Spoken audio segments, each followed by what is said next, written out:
Hey, what's up, guys? It's Divided We Fall. Happy Halloween.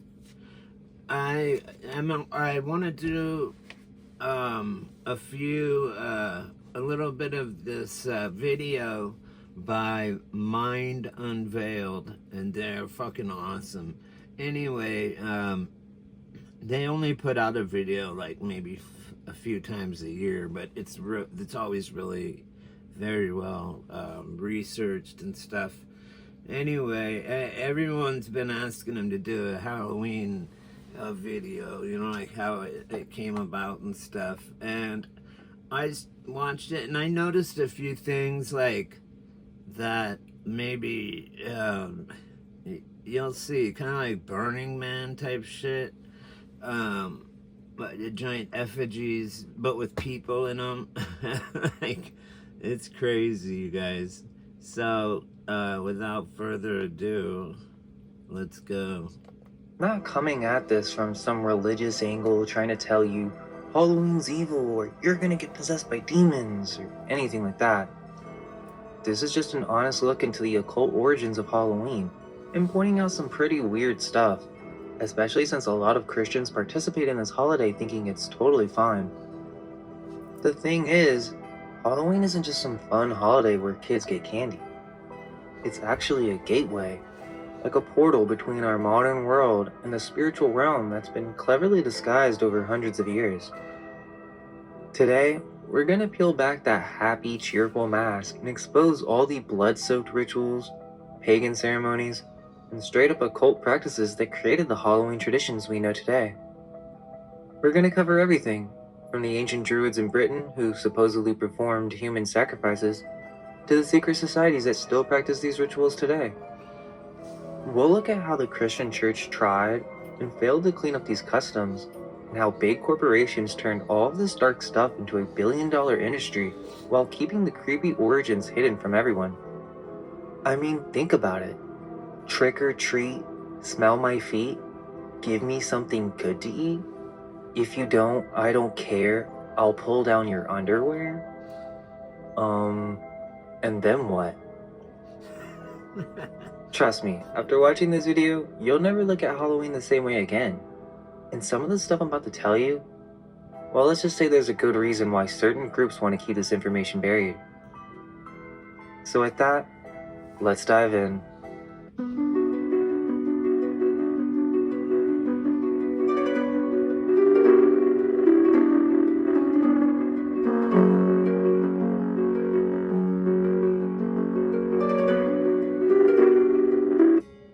In order to understand Halloween's dark origins, we must go back to ancient times and discuss the Celts. As many of you may be aware, the foundation for what we now know as Halloween comes from a Druidic festival called Samhain, marking the end of harvest and the beginning of winter. This festival celebration began on the evening of October 31st, just like Halloween. However, this celebration was not just about changing seasons, but instead, this was the one night in the year where the boundaries between our world and the realm of the dead dissolved completely. Presiding over these ceremonies were the Druids, a priestly class who were the religious leaders, legal authorities, lore keepers, and medical professionals of ancient Celtic cultures. Now, before we continue, there is a distinction that needs to be made, and it may be controversial as it's not the official mainstream historical account. We are told a distortion of these ancient peoples. We're told that they were practitioners of black magic and ritual sacrifice. But is that the complete truth? From Michael Tessarian's Irish Origins, quote, "The greatest slander toward the Druids is the assertion that they were compulsive sacrificers of animals and human beings. The image of blood-soaked altars and blazing wickermen sickens modern readers and helps to aggrandize the minions of Christianity, making them appear humane and elevated in spirit. But in truth, there exists not one factual account of any such practices among the Druids. The fiction of their mania for sacrifice was pure propaganda." End quote. From Godfrey Higgins, quote, "Dr. Smith thinks that the Druids never offered any human or even animal sacrifice. Dr. Smith says that in the Gaelic language, customs, or traditions, there's not a hint allusive to the sacrifice of any living being. End quote. So then where did this idea of ancient sacrifice come from? We first must make the connection between the ancient Druids and the ancient Hebrews who hijacked their customs. The Druids were the oldest priesthood from the oldest civilization on Earth. Egyptian religion and Judeo-Christianity were plagiarizations and corruptions of Druidic teachings and traditions. The word Druid just means doorway, and also servant of truth. The true original Druids would not even kill a small plant unnecessarily. The basic principle was that all living beings have a right to live, even the trees and plants.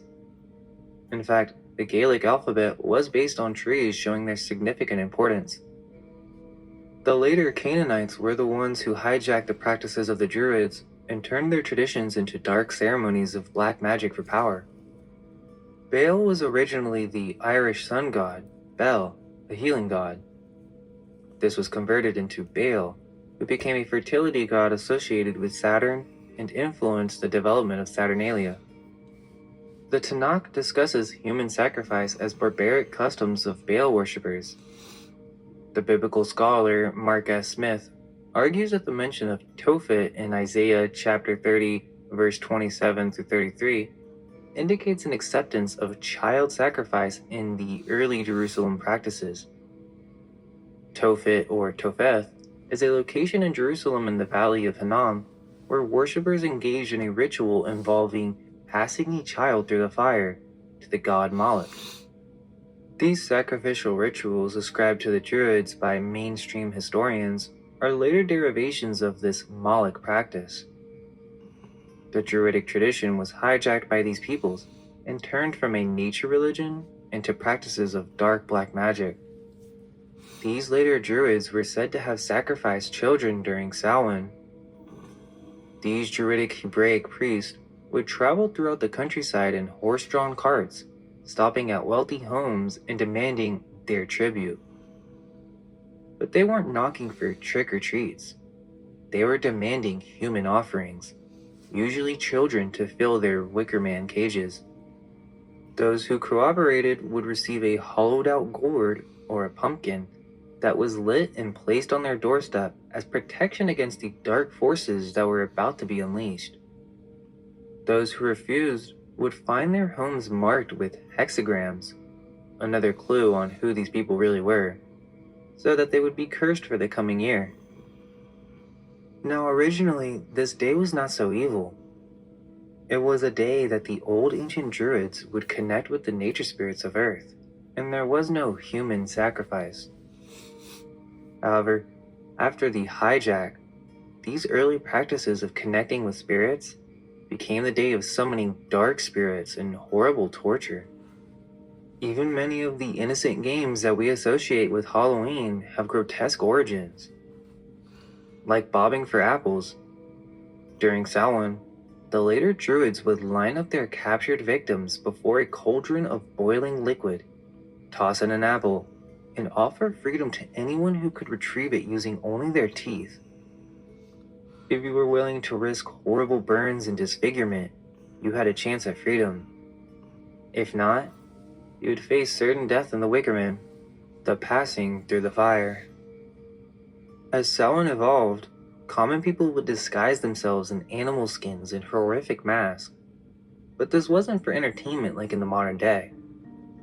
Instead, it was for pure survival. They believed because there were so many demons being summoned on this night, that by disguising themselves as monsters and spirits, the demons would leave them alone. But by doing this, they were actively taking in the energies of these dark spirits in order to become one of them. This practice of possession was eventually evolved into our modern tradition of Halloween costumes. So to break that down, Halloween is an ancient celebration where the veil between physical and spirit is thin. The corrupted and hijacked Druids participated in dark rituals on this day. Pumpkins are rewards for allowing your child to be sacrificed. Bobbing for apples was actually a torture ritual, and the act of putting on costumes is actually a means of allowing yourself to become a demonic spirit for protection, when really you're just becoming possessed by those energies. We've all heard of the well-demonstrated benefits of functional mushrooms, but it might surprise you to know that the mushroom industry has a dirty little secret, because most of the mushrooms that you'll find in the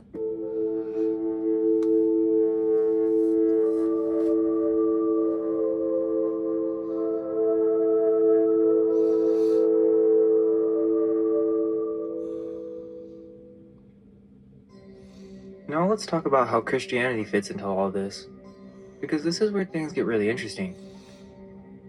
The Christian church's relationship with Halloween is probably one of the biggest examples of religious hypocrisy.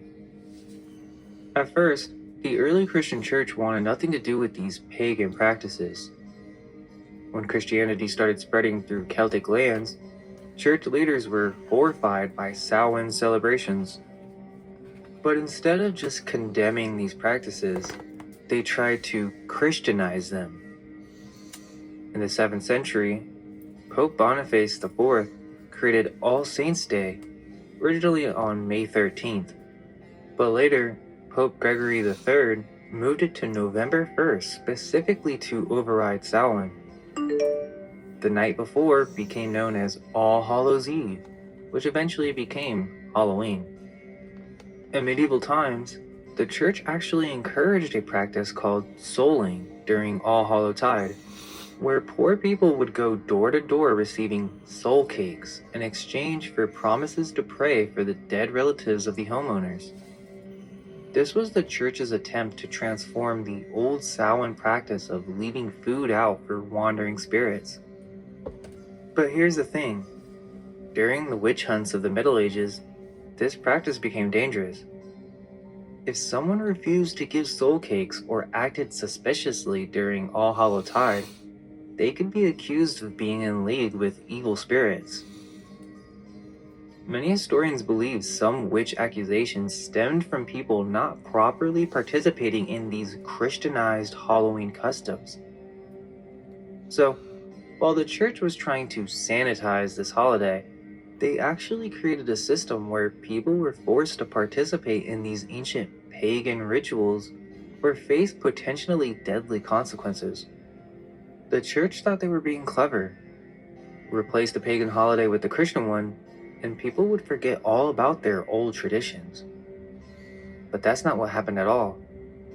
Instead of replacing these practices, they just created this weird hybrid where people kept doing all the pagan stuff, but slapped a Christian label on it.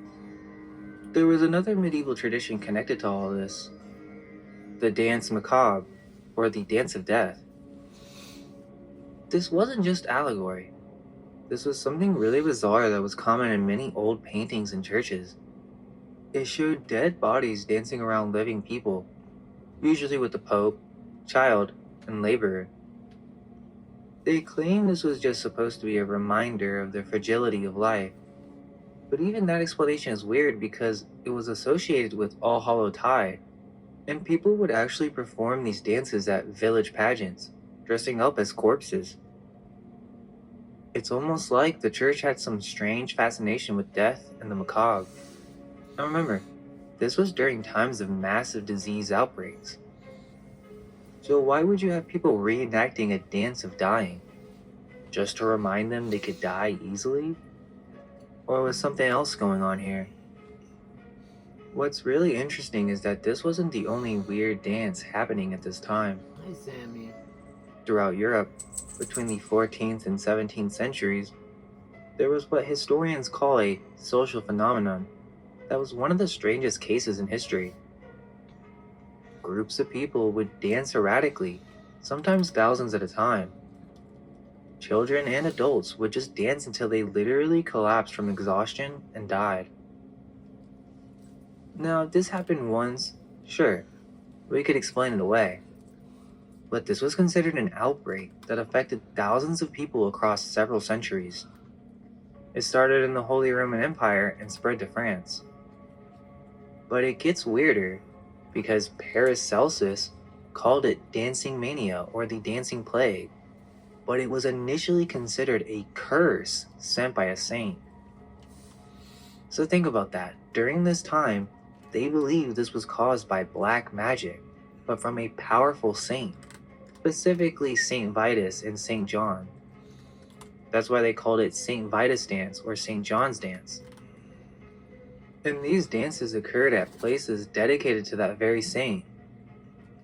People would dress in colorful costumes, act like animals, and some even had intercourse during all this. It's possible these weren't just random outbreaks. These dancing rituals might have been organized by the church as some type of hidden sacrifice ceremony. Instead of copying early Samhain practices of direct sacrifice, maybe they moved on to more sophisticated methods of self-sacrifice, making it look like some kind of mass hysteria or disease. Even Anton LaVey, the founder of the Church of Satan, pointed this out when he said, "I'm glad that Christians let their kid worship the devil at least one night out of the year." Pretty wild that a Satanist is calling out Christian hypocrisy, right? Modern churches started doing this theme called harvest festivals as an alternative to Halloween. But they still have people dressing up in costumes, they still do bobbing for apples, they still hand out candy, and they still decorate with pumpkins and spooky stuff. They're literally doing the exact same ritual as Halloween, just in a church parking lot. They'll tell you that, oh, but we're dressing up as Bible characters instead of monsters, or we're doing this to provide a safe alternative to Halloween. But they're still participating in practices that come directly from these dark pagan rituals we talked about earlier. Don't get me started on how many Christians fully celebrate regular Halloween too. They'll put up the decorations, take their kids trick-or-treating, carve the pumpkins, do the whole thing, while going to church on Sunday and claiming to follow biblical teachings. The Bible specifically warns against following pagan customs in verses like Deuteronomy chapter 18 and Jeremiah chapter 10, but most Christians just ignore this when October rolls around. Some Christians may say, well, we're taking back Halloween for Christ, or we're redeeming this holiday. But how can you take back something that was never Christian to begin with? That's like saying you're gonna go take back a satanic ritual and make it Christian. It just doesn't work that way. Even worse, many Christian leaders know the true origins of Halloween, but won't speak out against it because they're afraid of losing members or causing controversy. They'd rather keep their congregations happy than address the obvious spiritual contradiction. The modern Christian acceptance of Halloween shows exactly how far many churches have strayed from their original purposes. They've become so focused on fitting in with modern culture that they're willing to embrace practices their spiritual ancestors would have condemned as demonic. It's a perfect example of how darkness can disguise itself as light, and how easily people can be deceived when they value tradition over truth. Meet Buffy. The fabric is made with eucalyptus, which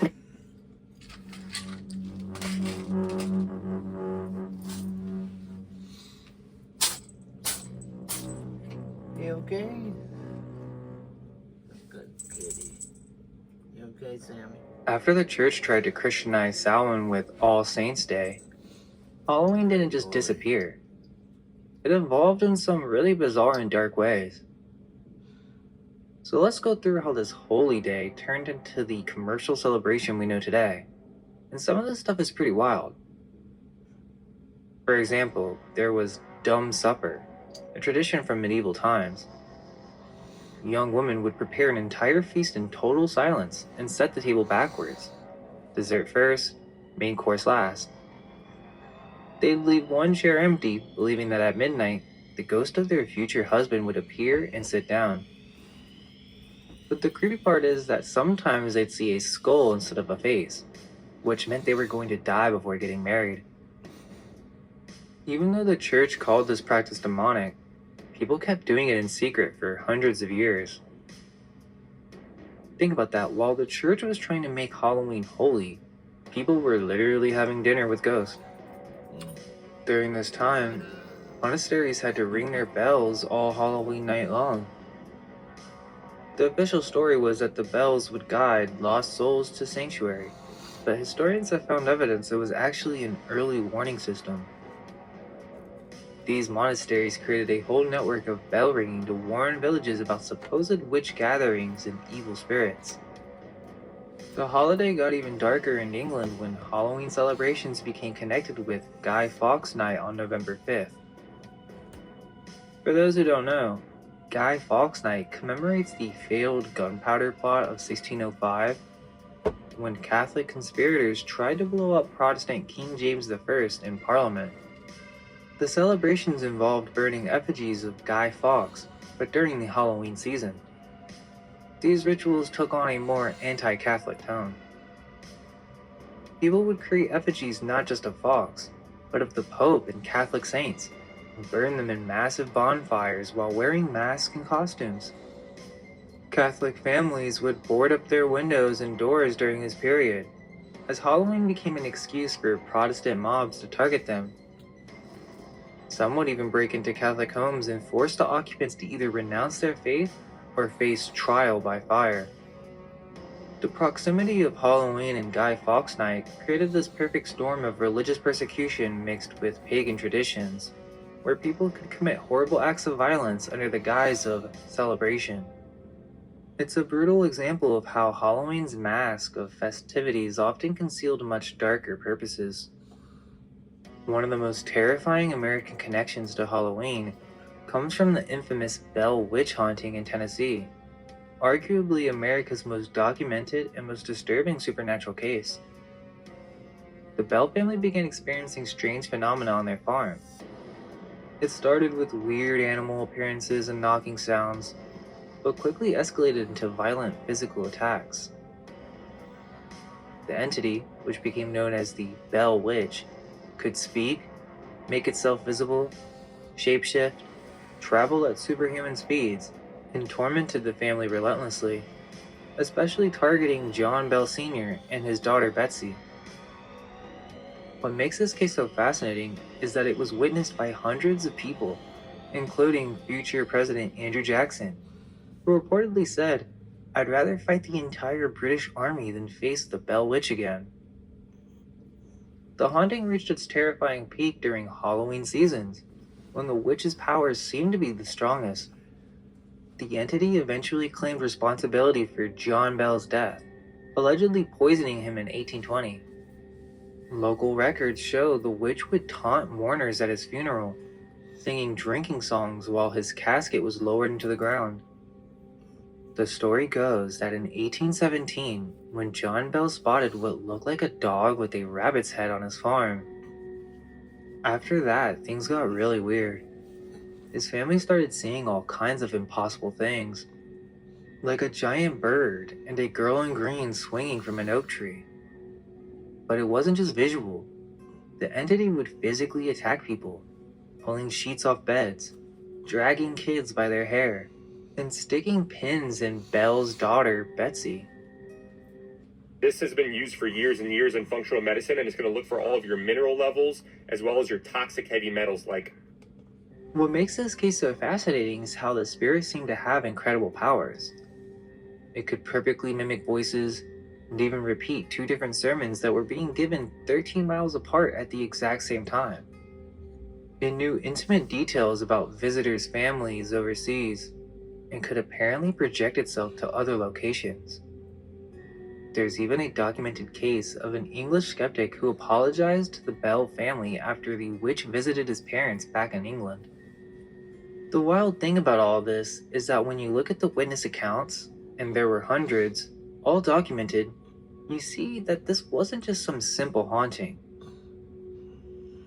Richard Williams Bell, who documented much of this, wrote that they never figured out if it was witchery, some gifted fiend of hellish nature, a hobgoblin native to the wilds, or a demon let loose from hell.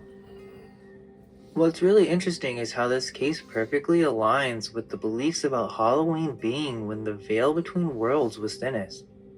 Except this wasn't some old European folktale. This was happening on American soil, witnessed by prominent members of society and documented extensively.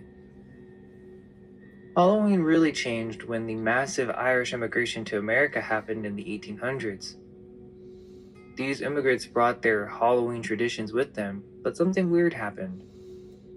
The old Celtic customs started mixing with American culture, and slowly the dark and spiritual elements began getting watered down. By the 1920s and 30s, Halloween was becoming commercialized. Companies started mass producing costumes and decorations, and the focus shifted from spiritual beliefs to selling products. Before Halloween became commercialized, it went through some really weird phases in America that most people have never heard of. Let's talk about some of these forgotten traditions that just show how chaotic and strange this holiday used to be. Ever heard of Cabbage Night? We've made a video on this before, so check it out if you haven't seen it. But in parts of America, especially New England, the night before Halloween was absolute mayhem. Kids would raid people's gardens, rip up their cabbages, and chuck them at houses and cars. But it wasn't just about vandalism. There was this whole supernatural belief system around cabbages. Young women would steal cabbages and place them on their doorsteps, believing that the shape of the cabbage stalk could predict what their future husband would look like. Straight meant handsome, crooked meant ugly. The amount of dirt stuck to the roots was supposed to show how wealthy he'd be. Some girls would even hang cabbages over their doors and wait to see what kind of interpretation the first man to walk under it would give. That was supposed to reveal their romantic destiny. Then there was Ragamuffin Day, which was basically the predecessor to modern trick-or-treating, but way more depressing. On Thanksgiving morning, it wasn't even on Halloween at first, poor children would dress up as beggars and go door to door asking anything for Thanksgiving. They'd get pennies, apples, or pieces of candy. These kids were called ragamuffins because they'd wear oversized ragged adult clothes and paint their faces with burnt cork. They would also wear these really creepy masks. It was literally a holiday dedicated to begging, and it was so popular in New York City that by the 1930s, thousands of children would participate. The practice got so out of hand that some adults started calling them Halloween gangsters and tried to end the tradition. The question is, were they really just dressing up? Or was this a street orphan holiday and these kids actually didn't have parents, and so they needed to beg in order to survive? Seems weird that they would dress up as beggars for no reason. Every region had its own version of pre-Halloween chaos. In Detroit, it was called Devil's Night. In parts of England, it was Mischief Night. And in Vermont, it was known as Picket Night. The basic idea was the same. One night of sanctioned vandalism where kids would soak windows, throw eggs, set off firecrackers, and cause general mayhem. In some cities, it got so bad that they had to create organized Halloween celebrations just to stop the destruction. That's actually one of the main reasons trick-or-treating became popular. It was literally designed to bribe kids into not destroying property. The trick-or-treat tradition we know today didn't really take off until the 1950s. It was basically invented by companies and communities trying to stop Halloween vandalism. Instead of letting kids run wild and destroy property, they created the system where kids could go door to door for candy instead. Today, Halloween is a multi-billion-dollar industry. The costumes, candy, and decorations have totally buried the holiday's dark origins. But if you look closely, all those ancient elements are still there. They're just hidden under layers of commercialization. We're still wearing masks to ward off spirits, still lighting jack-o'-lanterns for protection, still acting out ancient rituals of appeasing dark forces. We just call it fun now instead of survival. And maybe that's the creepiest part of Halloween's evolution. We're all still performing these ancient pagan rituals, we just don't realize we're doing it anymore.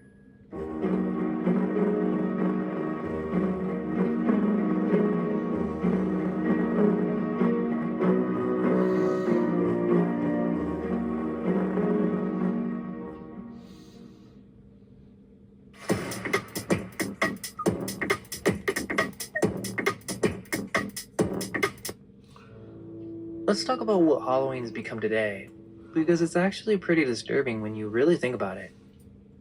What started as ancient spiritual rituals has transformed into a $10 billion industry that basically manipulates people into spending ridiculous amounts of money for a single night of the year. The candy industry has turned Halloween into a sugar-fueled frenzy. Americans buy nearly 600 million pounds of candy for Halloween each year. We're literally feeding our kids millions of pounds of processed sugar, artificial colors, and chemical preservatives, all while celebrating a holiday that originally involved human sacrifice. The irony here is pretty dark. We've replaced ritual sacrifice with slowly poisoning ourselves through mass-produced candy. And speaking of candy, let's talk about the Halloween sadist phenomena. Starting in the 1960s, there was a massive panic about people putting razors in apples and poison in candy. While most of these stories turned out to be urban legends, some were real. The most notorious case was Ronald Clark O'Brien, dubbed the Candyman, who poisoned his own son's Halloween candy with cyanide in 1974 to collect insurance money. After this, Halloween candy hysteria became a yearly tradition itself, with hospitals offering free x-rays of trick-or-treat bags and parents obsessively checking every piece of candy. The commercialization doesn't stop at candy though. The average American family spends between $100 to $300 on Halloween costumes and decorations every year. People are literally going into debt just to celebrate a holiday that's supposed to be about warding off evil spirits. Then there's the modern haunted house industry, which has gotten completely out of control. These aren't just spooky walk-through attractions anymore. They're full-on psychological torture chambers designed to traumatize people. Some extreme haunted houses make you sign death waivers, can touch you, separate you from your group, and even waterboard you. People actually pay to be traumatized, and some have experienced real PTSD from these experiences. We've basically industrialized fear itself. It's like we're all participating in one massive ritual without realizing it. So here we are spending billions of dollars on candy that makes us sick, costumes we'll wear once, decorations that end up in landfills, and attractions designed to traumatize us, all while potentially stirring up real supernatural activity. We've turned an ancient spiritual observance into a commercial feeding frenzy that serves corporate profits while disconnecting us from the holiday's true meaning. Most people don't even question any of this. They just keep participating in these commercialized rituals year after year, never stopping to ask, why are we teaching our children to beg for candy from strangers while dressed as monsters? Or why we pay money to be traumatized in haunted houses? It's like we're under some kind of spell, mindlessly reenacting corrupted versions of ancient rites while corporations profit from our collective obsession with darkness. While most people celebrate Halloween with candy and costumes, certain elite occult groups still observe Samhain as a serious ritual day. Call them the Illuminati if you wish, but these private societies spend massive amounts of money recreating ceremonies that closely mirror ancient practices, complete with elaborate masks, ritualistic theater, and occult symbolism. But perhaps even more disturbing is how the entertainment industry has normalized extremely dark themes under the guise of Halloween fun. Even movies marketed as family-friendly are pretty messed up when you think about it. Like Hocus Pocus, it's considered to be a Halloween classic, but what are we actually watching? 3 witches who murder children to stay young forever by stealing their life force? We're literally showing our kids a movie about child sacrifice and making it seem cute and funny.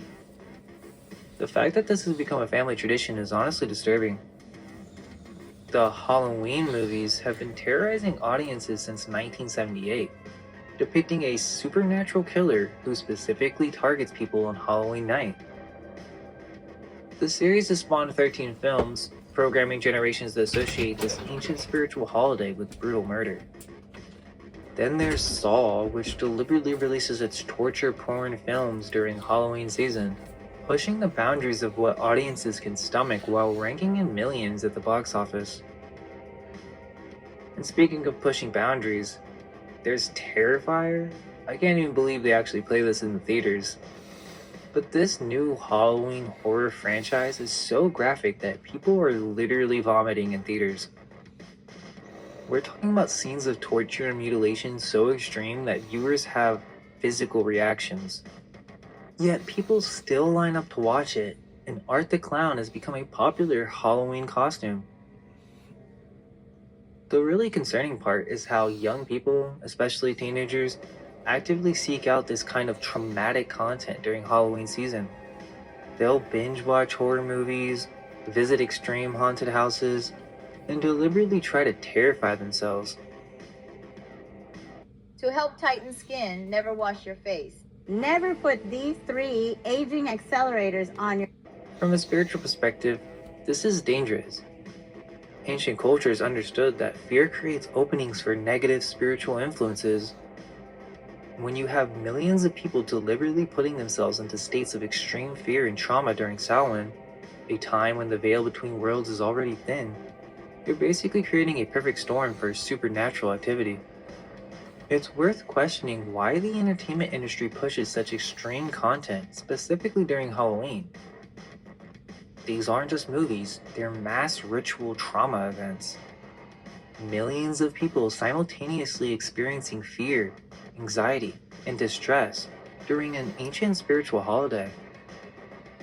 Whether intentional or not, this mass participation in fear-based entertainment during Samhain is essentially a large-scale dark ritual hiding in plain sight.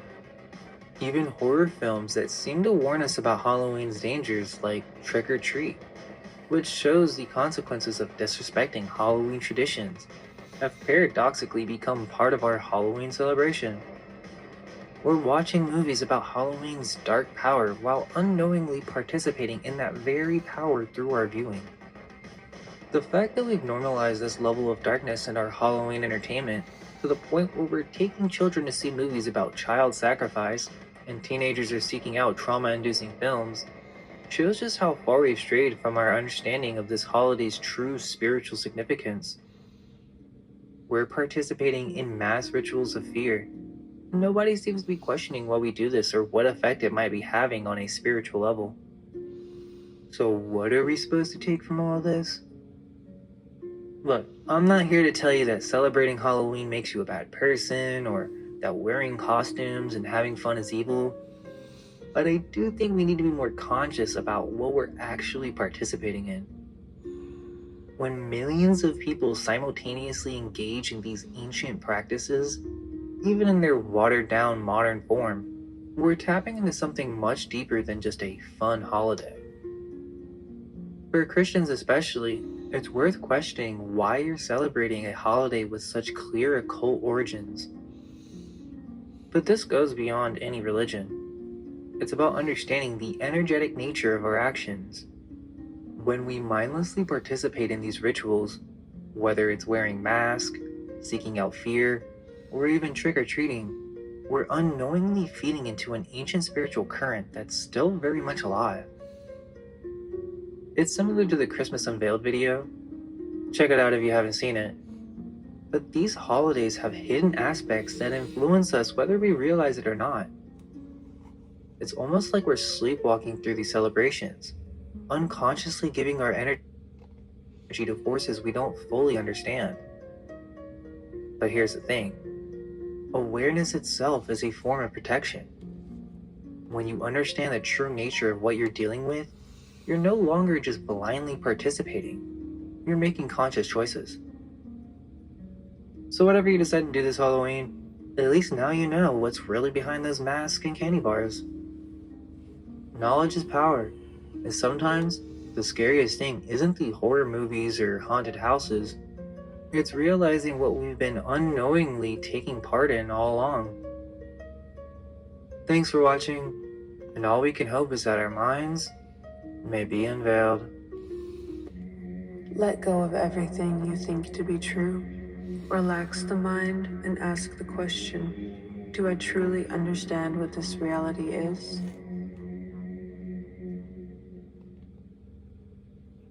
Hey, so this is